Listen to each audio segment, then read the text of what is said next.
Hello, everyone out in social media land. Welcome to the Ralph Peterson Radio Show. We are about to go live in another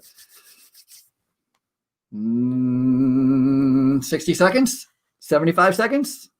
Here we go. Brought to you by Jocko. When you got a lot to do and a little time to do it in, a little discipline, go, do you good.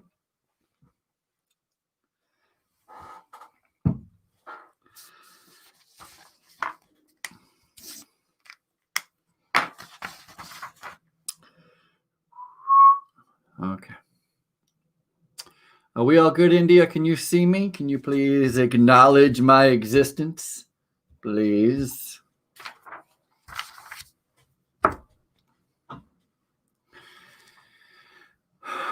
Bill has checked in. Program director is on board. India. Here we go.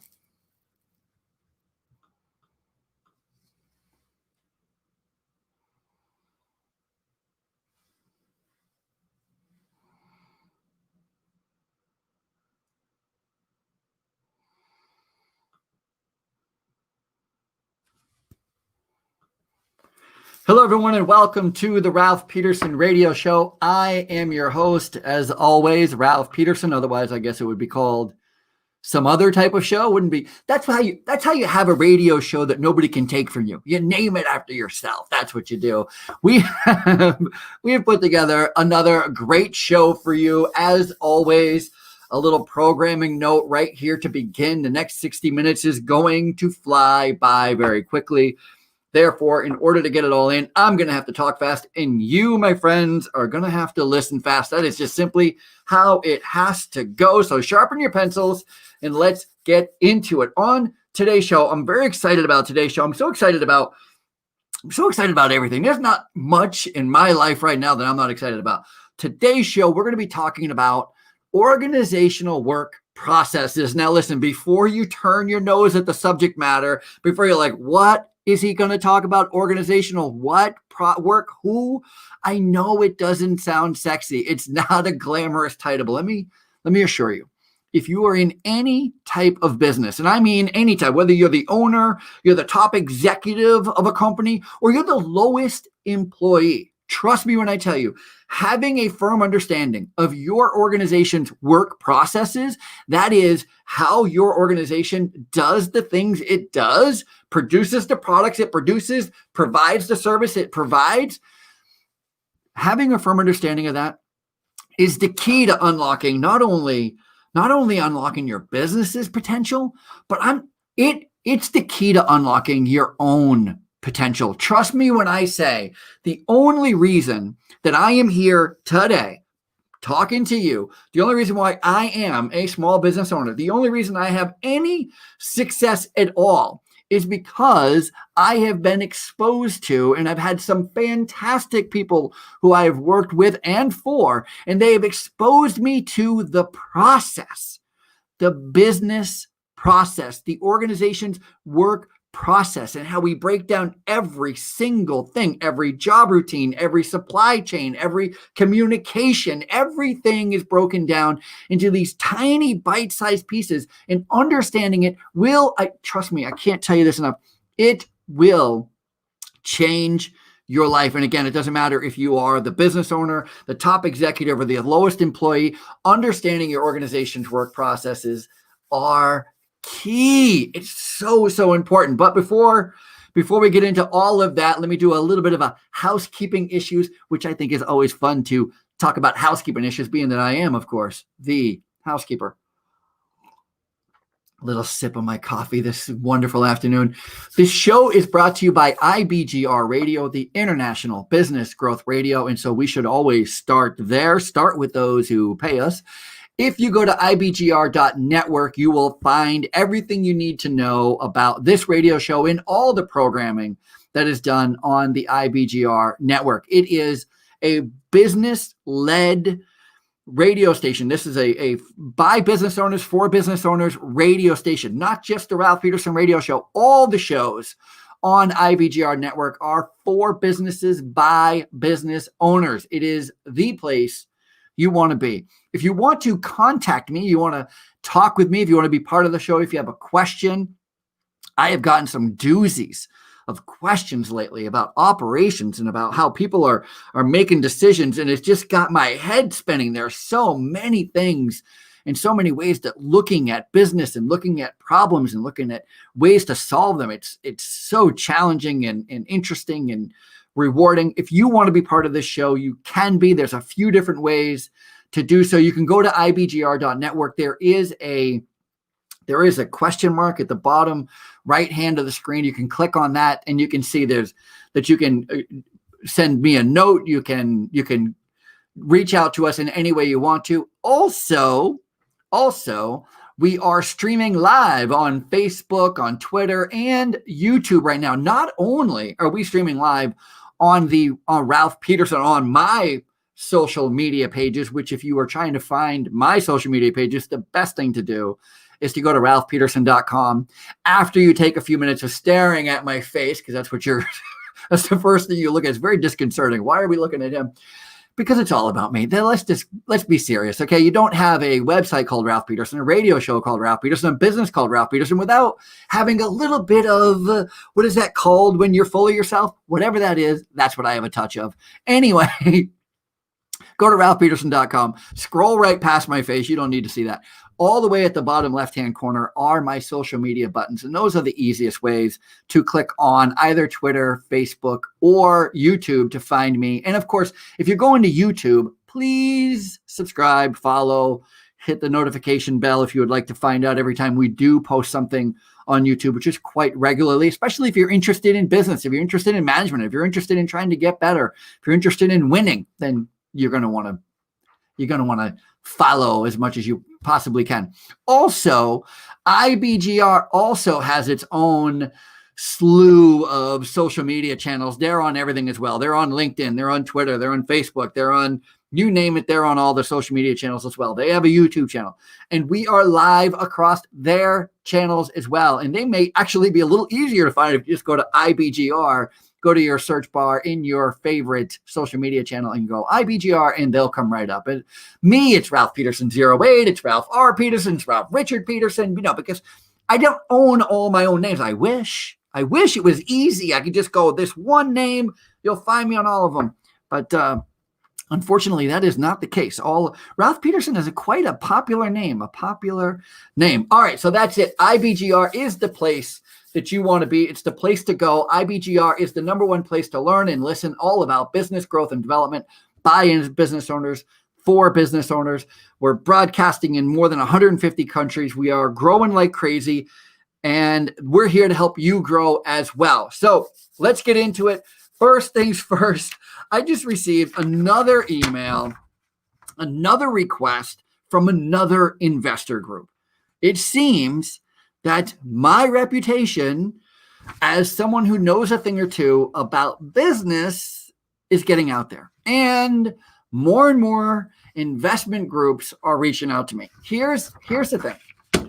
I have a couple of, so I'm not an expert in a lot, but there are a few things that I'm pretty knowledgeable about, especially when it comes to the healthcare industry, the long-term care industry. I got a pretty good grasp on a few of the industries within that industry. And there are investors who are always looking for people to explain, give them kind of like the inside scoop into the business, into trying to find, and let's be honest, the only reason why an investor would ever reach out to me or someone like me, an industry expert, an insider, is to gain knowledge so that they can make a decision. Their decision is this: should we invest in this company or that company? Who's going to win? Who's going to make the best decisions? Who's going to make us the best money, the most money? And that is always the biggest reason, the only reason why these companies reach out to me, why these companies send me emails and requests. And they're, be quite honest with you, I am sometimes a little perplexed over what it is they think I can do. Like, I can't predict the future, and neither can they, right? So people who want to work on Wall Street, their whole goal is to predict the future. Their whole goal is to go, this company's going to win and that company's going to lose.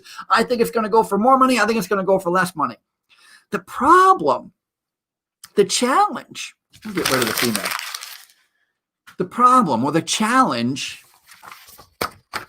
that we run up against, and this is a challenge. This is an interesting challenge because, the more and more that I'm around young people, 18 to 20-year-old young people who are in college or just getting out of college and they're moving on.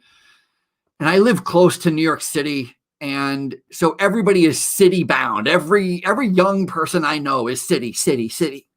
And the majority of them want to work on Wall Street. All of them have watched The Wolf of Wall Street. All of them have watched one show or another or listened to one thing or another. And they think their riches are down there on the trading floor. Their riches is they're going to be going in there and they're going to trade stock for this and trade it for that. And they're going to make all this money. And what you find, or let me say this, what I find by doing these conference calls, when I get calls from investors and they want to hire me as a consultant, and we're talking like a 60-minute consultant. We're not talking about a long time. 60 minutes is all they're paying for. And in that 60 minutes, all they want is everything I've ever learned about business in my entire life. They're like, okay, so everything you know about the industry, ready, go. And I got to sit there and I got to try to formulate my thoughts. I'm like, well, wait a minute, wait. Let me figure out, what do you know? Because the best place to start, of course, is knowing where you are. It doesn't matter if you've ever been lost, if you've ever been in the military, then you know that the first thing you want to know is where you are. If you don't know where you are, it's going to be very hard to figure out which way to go. You first find out where you are. And then, so I'm always like, okay, so hold on. Before we start this call, don't even start the clock yet, because don't pay me yet. I want to know what you know. How far should I get into the weeds about this industry, about this business? And this is what I find out. 10 out of 10 times, I have not yet had a single person, a single investor who called upon me to ask me about the industry that I'm in. I've not had a single one of them know a single thing about what it's like to own, to run, or operate, not just my business or the industry I'm in, but any business, any industry. They've never done any of the hard work. They've never made anything. And that's, I think, one of my biggest challenges is everybody, and I know that I know I'm close to the city. I know I live on Long Island. I know this is a bubble. I know this isn't everywhere. But I'm telling you, nobody around me that I see or I hear wants to create anything. Nobody's in creation. Everybody's in investing. Well, listen, friends, if you want to invest, be smart about it and learn first and foremost how to create, how to build, how to strategize. And we're going to do that right on the other side of this hour. So come right back. A couple of minutes. We'll be right back. Okay. Well, I think I was late.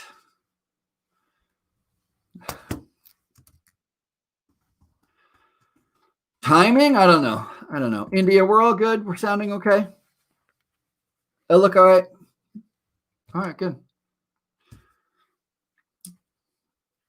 I think my timing was impeccable. We shall see.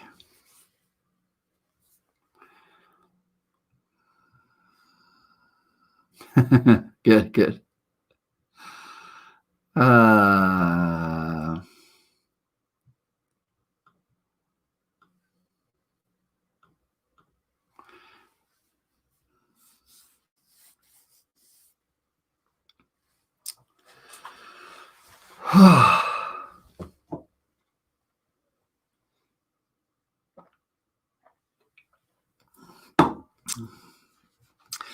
Got it. I'm still trailing behind.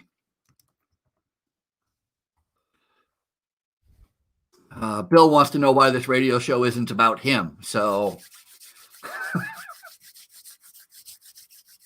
good. Getting back into it. Let's go. This clock can't go fast enough.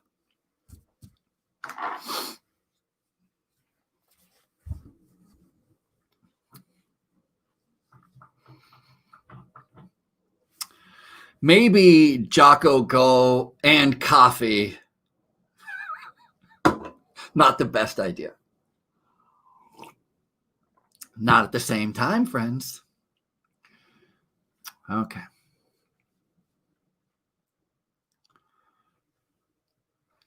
$117.30.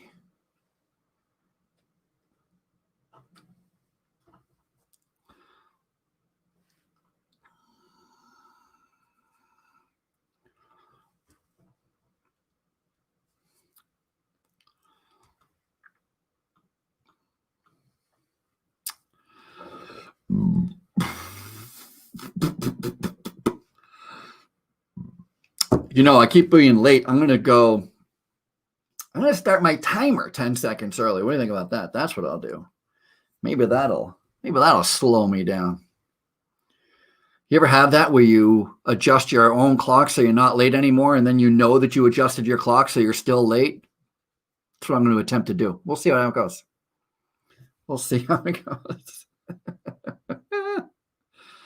All right, here we go. For all the marbles. Starting my timer.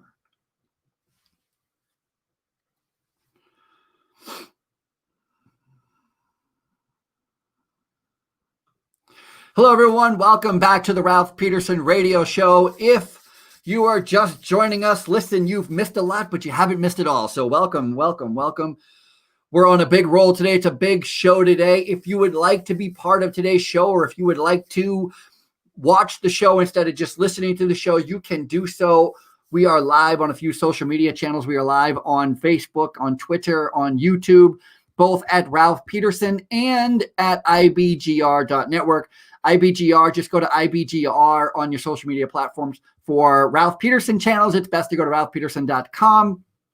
And there you can find them all. As we stated in the beginning, we are talking about organizational work processes. And I just want to pick up where we left off before the commercial break, and this whole idea, this whole concept of nobody, these young kids, I don't meet a lot of kids who want to create anything. Everybody just wants to be working on Wall Street. Everybody just wants to make fast money, and they don't want to put in any hard work. And I got to tell you, it's difficult because it's difficult to explain business operations to someone who's never created a business, to someone who's never worked in a business or sold anything. They don't know how to get a customer or keep a customer. I meet these guys and these girls, and they're literally just going off of financial statements. They're like, well, the cash flow projections or the sales projections of this company look pretty strong, but how do we know whether or not they're going to hit that target? And it seems like they had a real big problem gaining or getting paid. So our days outstanding, our DSO, which is days services outstanding, which is about paying. So you want a low DSO. And I know for most people, I'm just losing you, but this is financial speak. They're like, well, it seems like their DSO is getting longer, so it's taking them longer to get paid. I mean, do you know why that is? And that's a great question. It's a great question to begin with. But I got to tell you, just having that question tells me an awful lot about how little you know about the business you're thinking about investing in, which I guess, of course, is why they're reaching out to people, industry experts, again, like myself. They're trying to figure out, because they can't know every business. I understand that you can't know every business, but to not even have a fundamental understanding of business itself is, it's got to make it so challenging for investors, for people to do well. I have no idea the success rate of investors, especially if I'm sure there's a learning curve and there's an age to it where the older you are, the more experienced you are, maybe you do a little better, but then maybe that's not it. Maybe there's a lot of intuitiveness to it. Intuitiveness, maybe that's a word. I'm not really sure. All I know is this. I know that the only reason I know what I know is because I've had my boots on, because I've been in the business, working the business, countless hours of overtime, weekends, weeks and months, years, a long time in business. When I was in college, there were two programs that stand out in my head, and neither one were the best. One was really good. So one of the programs was Mike's Bikes. I think it was Mike's Bikes, and it's kind of like a simulated program where it's group work with other students, and you have an RD, a research and development, but you have a research and development budget. You have a sales and marketing budget, you have operational budgets, you have all these budgets, and it's like a game where you decide you're going to spend this much and then this much, and then you're competing against other students with who makes the most revenue in this simulated business called Mike's Bikes. It's the same thing. There's even some online business kind of apps like that where it's like the lemonade stand where the weather affects the lemonade business, and so if it's rainy out, you don't expect your sales to have very much, so you don't make as much lemonade as, whereas if it's hot and sunny, you make more lemonade. It's kind of like Mike's Bikes was kind of like that program, and again, the whole point of that program was so that the school is trying to give us students some kind of real world experience without giving us real world experience. And at Champlain College, where I got my second bachelor's degree, where I got my second bachelor's degree, they had a BYOB program, which when I first heard about it, I was very excited. I was like, what? BYOB? That's an awesome college. But it actually stood for Bring Your Own Business. And that was a really cool experience because you literally got to bring in your own business idea. And that was the class. The class was you went in with your own business idea. I want to create this. And you know what I wanted to create? I'm going to give you a hint. First of all, this was maybe 20 years ago. And I went in and I wanted to create a housekeeping business. That's right. That's what I wanted to do. I wanted to create a housekeeping business. And what do I own today? I own a housekeeping management business. That's right. So 20 years later, the BYOB worked. But there you bring in your own business idea, and they help you work out all the kinks and the details. And it kind of like, it does a better job of getting you engaged in the business. And that's what I think is the most important part when you're talking about organizational work processes. You have to be engaged in the business before you can even start to understand what it is even like. And one of the best examples I got to tell you is I went to a high school in Barrie, Vermont called Spalding High School. Go Crimson Tide. I did not graduate from Spalding High School because I wasn't all that clever when I was a young man, but they did have, and I did participate in the first 2 years of this program. They had this wonderful program with a shop teacher named Mr. Whitney. Mr. Whitney, their shop program was designed to, the first year shop in 9th grade is where you learned all about tools. So you learned about tools, tool safety, and you made, like a small wood things. I remember, I think most of everyone made gun racks. This is in Vermont. So this is in the 80s in Vermont, and gun racks were a very big deal. Gun racks and magazine stands, which quite ironically, I don't think they even have. Most people probably don't know what a magazine stand is. Well, it's a little stand that sat next to the couch and held magazines. What's a magazine, you say? How dare you? So, you make these small wooden items. That's in 9th grade. That's your first year of shop. Second year of shop, you start to get experience with more of the tools, more of the power tools, not just hand tools, but now more power tools. And you start getting into a little bit more of like electricity, bricklaying, cement work, plumbing. So you're getting all this access. Then your junior and senior year, this is what they did at Spalding High School. I don't know if they still do it. This is what they did at Spalding High School. Junior and senior year, they built a house from the ground up. I mean, think about that.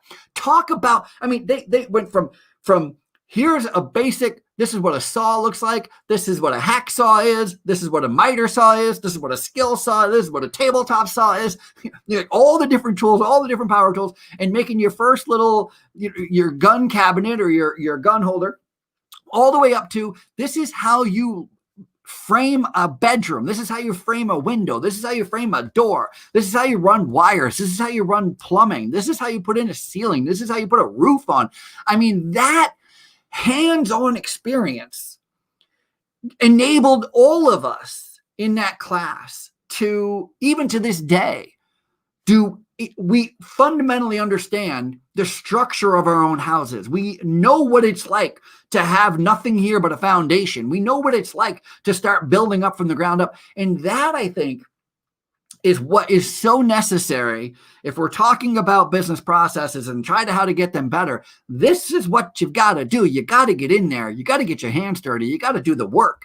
And so I'm talking to this young guy, this young kid. I think he's 21, maybe 22, just graduated from college. He's going up. He's going to be an investor.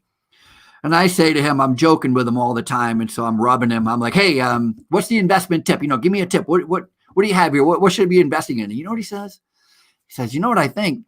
I keep hearing that the best place to put money right now is coffee. I was like, coffee? He's like, yeah, I think coffee is like, that's where everybody's putting their money right now. If you want a good, safe investment, you should put it in coffee. I'm like, well, that's interesting. I said, have you ever, just curious, have you ever worked, like, do you know anything about coffee? Have you ever worked in a coffee place? He goes, no. Okay, have you never worked in like a Dunkin' Donuts, a Tim Hortons, a Starbucks? No. I said, just on a limb here, young guy, do you drink coffee? He says, no. All right, listen, if you don't even drink coffee and you're trying to tell me the best place to invest my money is in coffee, coffee's not doing all that good of a job if they can't get you to drink it. Let me pause while I sip my coffee. That's right. I'm drinking coffee, talking about coffee. We have the next part of the segment. We're going to go into a break here in a minute, so I don't have too much time to get into too many things. But I'll pull out something. Here we go. The news that makes me wish I didn't always look at the news. I don't know if you've heard this, but Queen Elizabeth. The story is, oh my gosh, I wish I was making this up. Queen Elizabeth is so bored. She's 94 years old, by the way. She's bored. First of all, I don't think you should be able to use the term I'm bored if you're an adult. If you're over 25 and you're still saying you're bored, listen, friend, you're on the wrong path. You should not be bored. There's boredom. I wish I had your boredom so I could fill it with something else cool to do. Bored. So Queen Elizabeth's 94 and she is bored. So she decided that she's going to take her 20,000 acre farm and she's going to start distilling her own specialty gin. That's right. Queen fancies herself a gin, even in her advanced age, treating herself daily to an iced cocktail of gin Dubonnet, whatever, with a slice of lemon with lunch. Oh, the Queen is in the business of gin making. Are you kidding me? I have so many things to say about that, but we don't have time. Thank God. That's why I waited till the last second to bring it up, because it's such a mind-blowing thing. But that's it. We will be right back to talk more about business, work, processes, and everything you need to know about business. Okay, maybe that was better. Was that better in timing? Again, I tried to lie to myself, give myself 10 extra seconds, 5 extra seconds. India, we doing okay?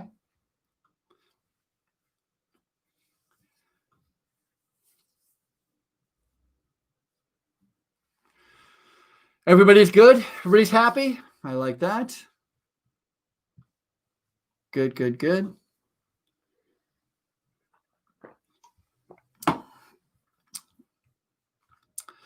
The program engineer over here, the director, is saying I'm doing better. That's good. Got the timing down a little better.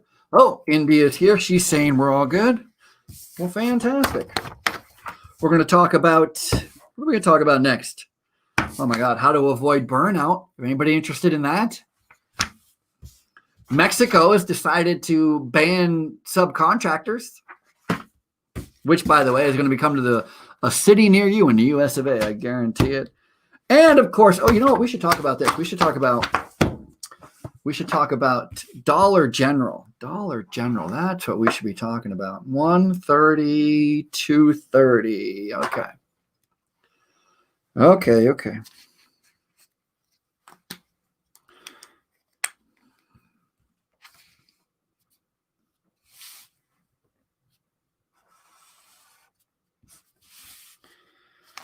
The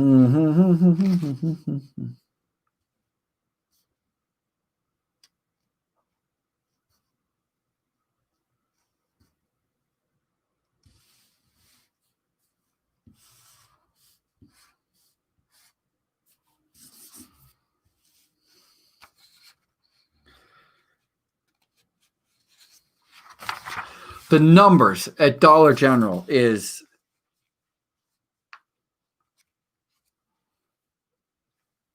amazing. Love Dollar Generals.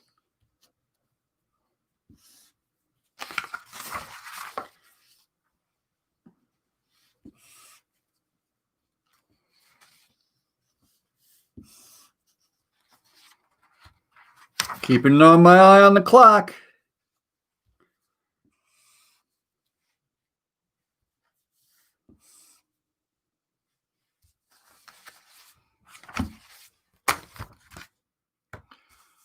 Oh.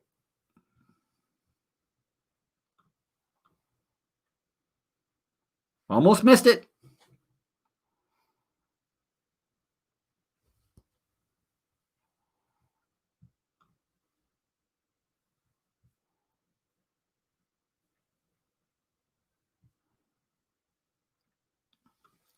And we're back, the Ralph Peterson Radio Show. Welcome, welcome, welcome. We're back. We only have 2 short segments left to go, so we have a lot to go through.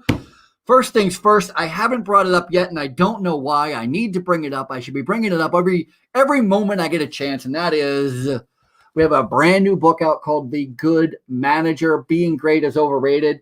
I got to tell you, I have the best assistant ever named India, and she wrote this ad the other day, and it was a Christmas ad, and it says, what does it say? The perfect time to be good. And then it was the book, The Good Manager. What a crafty lady she is. That's really great. So buy the book, The Good Manager. If you want to get it directly from us, just send us a direct message and we will sign it for you, send it to you. Listen, you know as well as I do, the best part about Christmas is not the big gifts. It's not the big honking, whatever. No, it's the small gifts in the stocking. It's filling the stocking full of fun stuff. That's what Christmas is all about. And a book from yours truly is the best Christmas present you should be giving anyone in your life, especially The Good Manager. It comes with its own piece of trash at the end. I'm telling you, this book is worth its weight in gold. Costs you a mere $15. That'd be the best $15 you buy as a gift. You know, a lot of places, a lot of workplaces, they have a $20 limit. $20 limit. You know, you got to pay $20. You have your secret Santa. What are you going to get somebody? You get them The Good Manager. It's the type of book that'll change their lives for the better. Speaking of changing your lives for the better, there's this great article out. And by great, I'm being sarcastic. If you've been listening to this show at all for a long time, you know that sometimes when I get into the news, I get a little crazy with it. But there is a great, again, I use the word great. There is a great little article called How to Avoid Burnout by Working Less and Doing More. Oh, yes. How do you work less and do more? You know one of my favorite stories, animal stories, is about squirrels and the idea that squirrels spend a good 90 or nearly 100% of their entire lives looking for food and then storing that food for winter. And then the knowledge that squirrels cannot find about 80% of the nuts that they bury all year. So 80% of the work that they do all year is for nothing. As a matter of fact, I was just at my mother-in-law's house for Thanksgiving, and she was complaining that there are new trees popping up in her yard because guess who buried nuts over there and couldn't find them? That's right, the squirrels. And so now she's got these trees growing where she doesn't want trees to be growing, and it's all because of the squirrels. How to avoid burnout and by working less and doing more. This is such a hilarious article that I got to share it with you. It says that there are many theories of what prompts burnout, but some of the more common job-related causes are, God, I can't make this up. I love this so much because they wrote it down. I love it so much because whoever wrote this article, I got to give him credit. Who wrote this article? Because Ethan Brooks, I got to write Ethan Brooks a letter because he is so funny that he actually wrote this down. The number one reason that that people say that they get burnt out is because of a lack of social support at work. A lack of social support at work. And then that is tied with the number. The number is, they add a couple of other things that may actually be poignant. They say extreme activities or burning the candle at both ends. So if you're working day and night, you're on one job and you have another job, or you're doing some extreme, if you're drinking all night and trying to work all day, you're probably going to burn out. But that's not work burnout. How is that work burnout? That's not work burnout. Unclear or undefined job expectations, which can lead to stress at work. I agree that. And then it says work-life balance, or work-life imbalance, which between you and me, and I know nobody's listening, I think that is a misnomer. I'm not sure what the heck it means, work-life balance or work-life imbalance. I'm unclear. Anyway, it says that a Gallup survey, Gallup wasted their time on this. A Gallup survey found that 76% of employees have experienced some form of burnout. And these employees are, oh my God, the first one, my favorite in the whole world. 63% are more likely to take a sick day than a non-affected worker. Now, just to clarify or quantify that number, 63, according to Gallup, 63% of employees who feel burned out are more likely to take a sick day. Now, if we go backwards and go, what's the number one thing that employees say that they have a problem with how they feel like they're having burnout is from lack of social support at work. Okay, now let's just put this together. I'm going to put this together for you because I'm going to draw the parallel so you see in my mind how unbelievably crazy this was written down. The employees are stating that they don't have enough social time, not enough social time at work. And as a result of not having enough social time, they're calling out more. They're staying home more. Okay. Here's the real scoop for those of you who do not actually work in a management situation or in a business where you're seeing this all the time, because I see it all the time. Everybody is social butterflies. There's more socialism going on, social talking, too much talking going on than you could shake a stick at. There is so much, in fact. There's so much talking and carrying on and not working and instead socializing, smoking and joking, as we used to say back in the day, that there is an increased amount of time that the manager has to talk to the employees.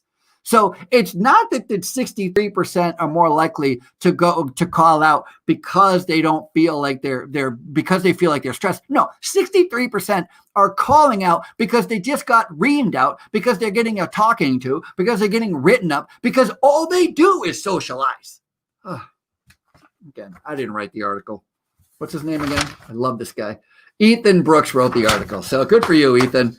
Good for you. This is such a fun avoid burnout. Does he have any tips for avoiding burnout, I wonder? It's probably, oh my gosh, you know what? He does have tips, and I thought they were so crazy. His tips are like, I'm not going to read it. His tips are like, we're done with Ethan. His tips are like, you should decide, think to yourself as you're working, am I going to feel good about the job I did today?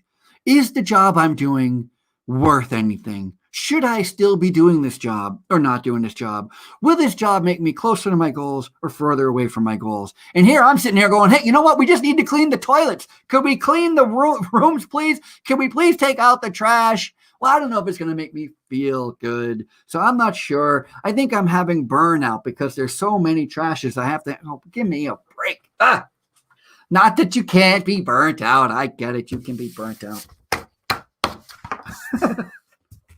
I focus on the dumb things. I know. Welcome to the Ralph Peterson radio show, where everything is sometimes a little dumb. India, put that down. That should be our new tagline, the Ralph Peterson show, where sometimes it's all dumb. All right, I have been dying to get into this next story. This has everything to do with business operations, organizational work processes.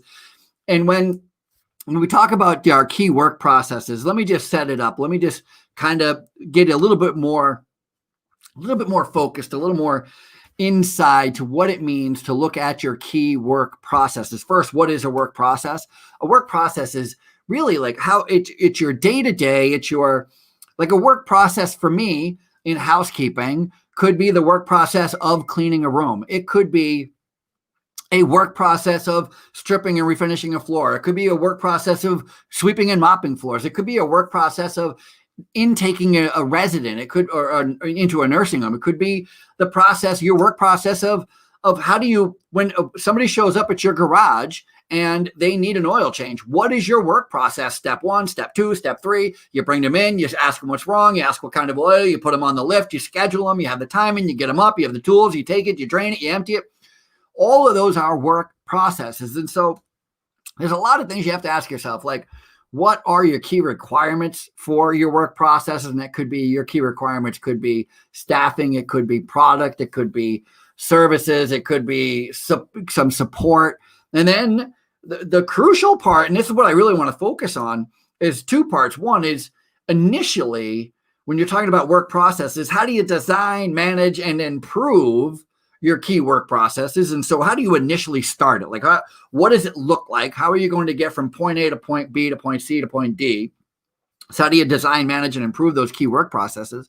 And then my favorite, of course, over here at the operation world is how do you ensure that your day-to-day operations meet the requirements? I mean, how do you know they're doing what they're supposed to be doing? That is, if I had to like kind of drill everything down to say, hey, what is it that I enjoy the most about business? It's this right here. It's the figuring out the day-to-day. It's looking at those key work processes. It is poking around with a stick. It is trying to figure out how to get it a little better, a little tighter, a little faster, a little smoother, a little less friction, how to make the customer a little more happy, how to spend a little less money. You know, everything is all about how to do it better, faster, cheaper. That's what this whole idea of focusing on key work processes is all about, how to get better at it. And one of the things I think is so fantastic about business is you don't have to specialize in everything. You can find somebody who specializes in one thing over another. I specialize in housekeeping. I specialize in dietary and laundry.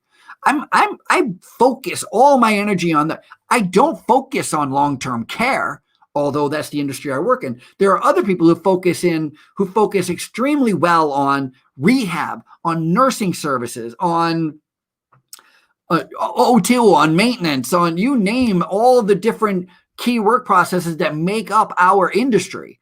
And it's so important to specialize. You could be a general contractor, but I specialize, and I'm going to tell you exactly how I do it and what I'm looking for in the next segment, which is coming right up. This clock and me do not get along. We don't get along. All right. Stop you.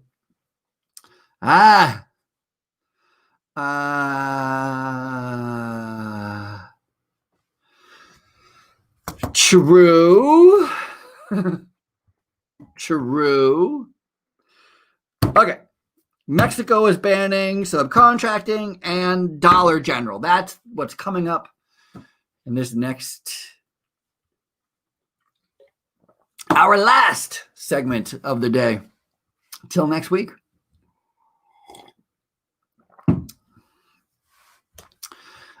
India, let me send you a quick little text. Please add Benjamin to the email. I just got a note on that, India, just so you know. Just got the note that they wanted to add Sir Benjamin. So please add. Okay, thank you. And we are going at 1:47:30. Okay. The DOG is sitting here. He's sleeping beside me.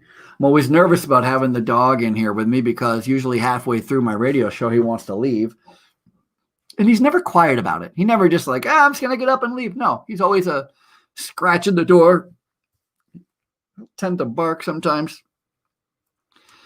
So it's always a guess. Should I let him in? Should I not let him in? We let him in today. He's being good so far. He's being good. He's ignoring me. So that's what we want. We want a dog to ignore us when we don't want the dog to be loud. Here we go.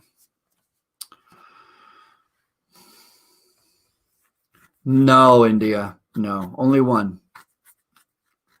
Only one, please. Only one.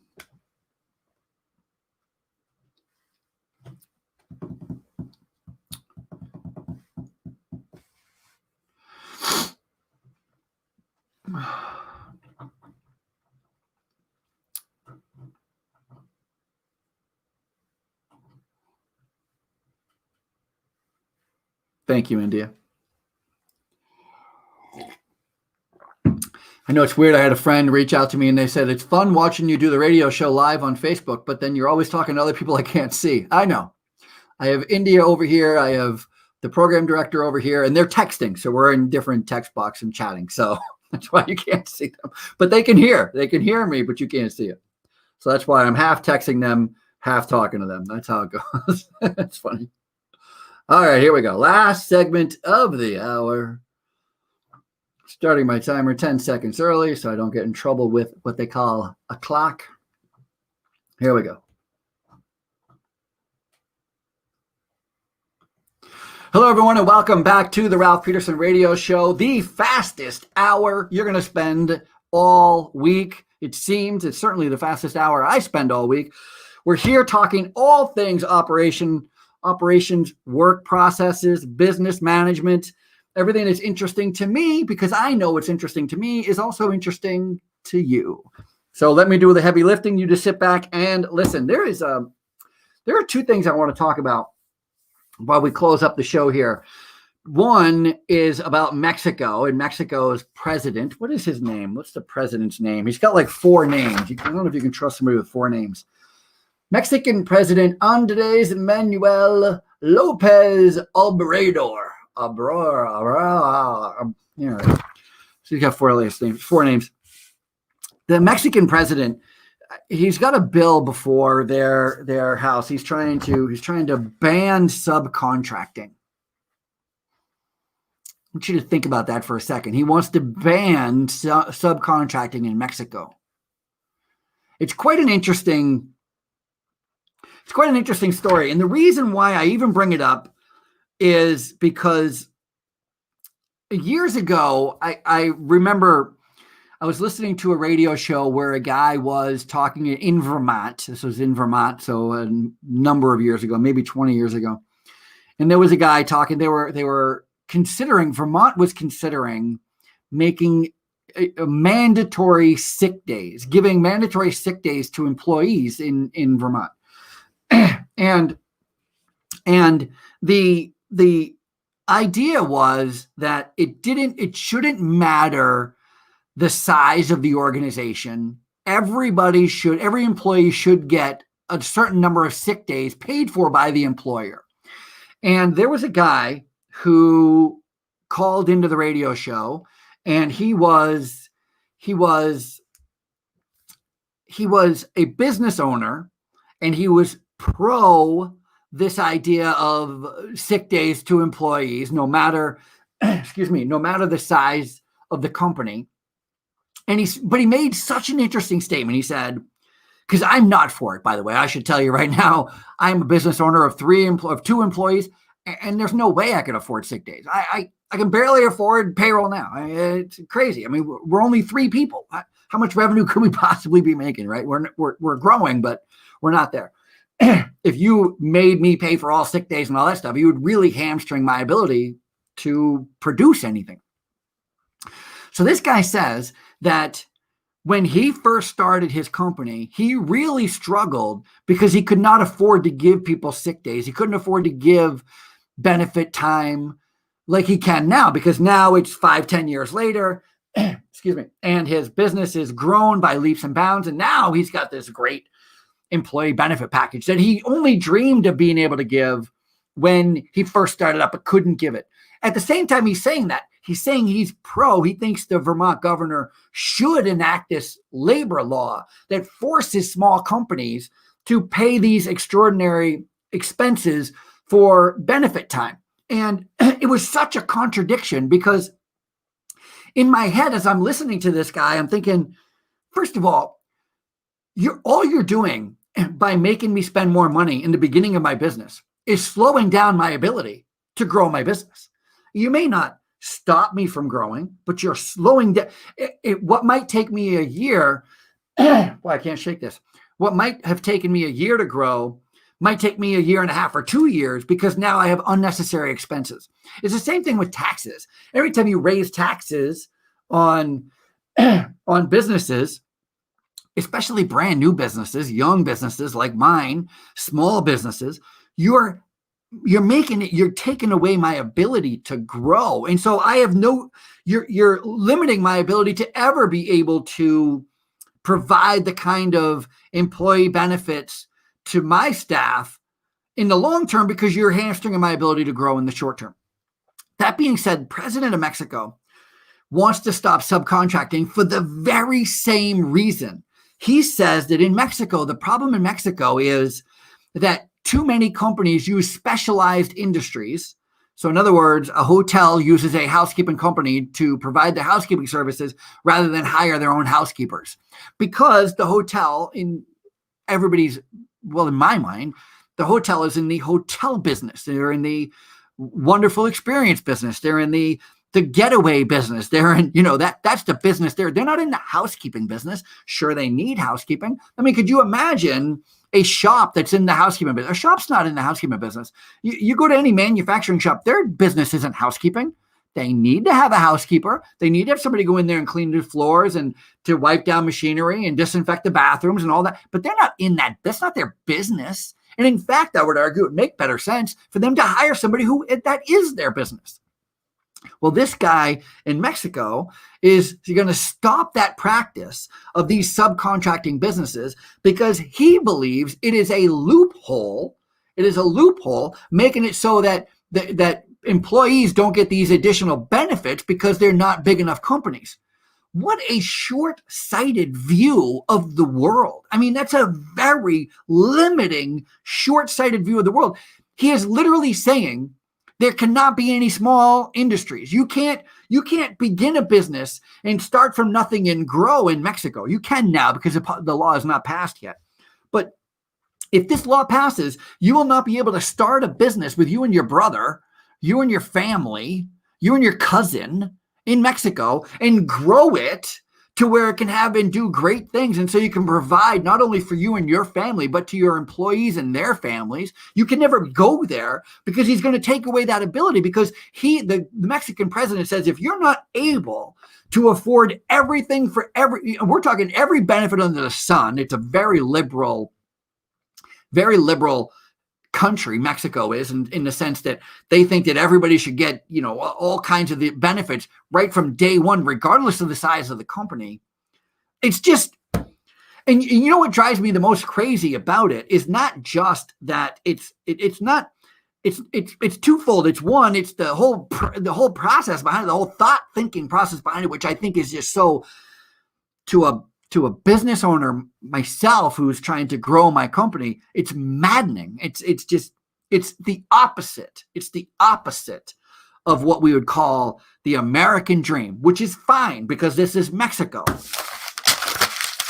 But my friends, I fear that kind of thing is very, very short down the road. That kind of legislation I can see being pushed through to the American people. I can see that as a business. Listen, whether you want to own your own small business or like small business or have any appreciation or affinity for the mom and pop store down the street, I don't know. But I certainly like it. I like shopping locally. I like hiring a local electrician, a friend who decided to buy a van and open his own store. I like hiring people who I can talk to the owner of the company. I like having that person. I like Walmart too. I love Target. I love going to Home Depot. I like the big companies too. There's a big place for them. I agree. But shutting down the small business over some notion of fairness is just, I saw that story. And again, it's the reason why I say, don't you read the news. I'll read it for you. And of course, I just bring you the bad news. What am I doing? I'm doing you a disservice. Turn this radio show off. All right, you didn't. I was only kidding anyway. Don't go anywhere. How dare you? Finally, let's talk about one of my all-time favorite businesses. And we're talking about work process. I want to close this up. We only have a couple minutes left. Let me close this out talking about Dollar General. Dollar General. If you are anywhere, you know what a Dollar General is. It's a very low priced store. It's where you can get everything from, you can get food items to household goods to, I mean, I've even been to a Dollar General. You can get compressors, like air compressors, like tools and stuff, and you get them at a remarkably reduced cost. And so the question is, how do they do it? How does Dollar General sell you products and goods 30, 40, 60% lower than everybody else? You can get goods at Dollar General than you can get You can get them cheaper at Dollar General than you can get them at Walmart. Walmart has always been the box store, that the cheapest place around. And the Dollar General beats Walmart. How do they do it? I'm going to tell you how they do it. We're down here on the wire and timing, so I'll talk fast. They do it by paying attention to their key work processes. They pay attention to everything. First and foremost, oh my God, listen to this statistic. Dollar General in 2020, in the year 2020, when you think 2020, you think pandemic, think about what Dollar General did. Dollar General in 2020 opened 500 stores. They remodeled 973 stores, and they relocated 43 stores in 2020. That's right, this year. How do they do it? How do they keep their costs low? How do they make it so that you can afford to go there and buy more goods from Dollar General? Number one, their stores are not flashy. Their stores are not made of big, high-quality material. They're sheet metal stores with a little facade, a little brickwork in the front. They're small. They have a very small footprint. They have a lot smaller staff. They only need 1 or 2 people to run a store. They do not need a lot of staff because it's not a big building. They super smart on that. They have private label products. All of their products are smaller size. So if you go to Walmart, it sells 12 of them. At Dollar General, you get a pack of 10, but it's cheaper. And you know what? You only need 10. They have their own trucks. They are focused on one thing, and that is to provide their customers with products at an affordable price. And in fact, if you want to go find a Dollar General, they try to locate themselves where there's no competition. They don't want to be next to a Walmart. They don't want to be next to a Lowe's. They don't want to be next to a Target. They want to be the place and the only place for you to go in your town. And they are killing it. They are killing it by working and paying attention to the key work processes. Thank you so much once again for listening. Stay tuned next Tuesday, 1 p.m. Tell all your friends. This is no other place. There is no other place you want to be than right here. Until then, see ya. All right, that's it for me. We're breaking down. We've had enough. You've had enough of Dollar General. I still think it's the greatest company ever. What do you guys think? Good show? We did good? We do okay? All right, that's it. Let me reach out to Bill. That's it. What say you? I hope everyone had a wonderful Thanksgiving and looking forward to a wonderful Hanukkah that starts on December 10th. And then, the 25th is when Santa comes, and can't wait for that. So until next week, see you later.